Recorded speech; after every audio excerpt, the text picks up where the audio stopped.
we're in a unique place for our lifetime, right? But it's not unprecedented. I go back and forth, and anytime that I start to get really nervous about the state of the industry, film, television, I have to pause and remind myself about a handful of things. And we'll start with Henry, right? Humankind, our society has gone through several revolutions, and at each point, I have to put myself in the mindset of the people that were alive at that time, right? So to use Henry as an example, he's growing up in a very agrarian, as a boy, very agrarian society. And then the Industrial Revolution kicks in, right? And all of a sudden, it seems to the people who are alive at the time that their ways of life are dissolving, right? Everything is changing. Everything is new. Nothing is safe. We talk about it in the film that at this point, like many farmers, generational farmers, their children would end up leaving the farm for the first time in 5 generations and looking for work in factories because, the land, there was not enough land, or there's not enough, the economy has changed to the point where they're forced to do this. They're forced to break out and do something completely unnatural and new to them.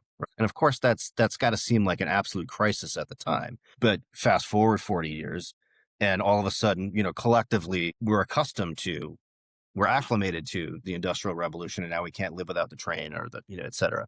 The same thing happened. So I went to film school in now moving in directly to relate to the film industry. I went to film school in the late 90s where, and Eric was the same. Like, we were filming with 8, 16 or 35 millimeter. I never shot with 35 millimeter because that was super fucking expensive, but like 8 millimeter, 16 millimeter, and cutting on a Steenbeck, like we're actually cutting and splicing the film together, whatever else.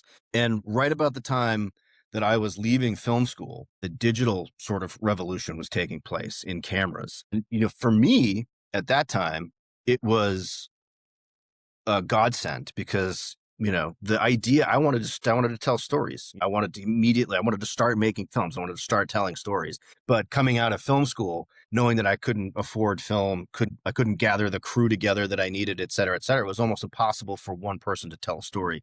In come digital cameras, right? So everybody, the industry at large bemoans digital cameras and thinks that it's going to be the death of film, et cetera. It wasn't. It's a new tool, and it democratized in a large sense how we tell stories, how filmmakers or photographers can work faster and better and cheaper, right? It didn't change the art. Here we are at an AI revolution, and of course, yes, it's super disruptive. The film industry is reeling right now for a number of different reasons, whether it be, COVID or strikes or fires or tax incentives or, whatever else. Now, boom, comes AI, and I shouldn't say everybody, vast majority of the industry is crying wolf. We're all up in arms saying that this is going to be the death of acting, the death of creation, the death of film, the death of this, that, and the other thing.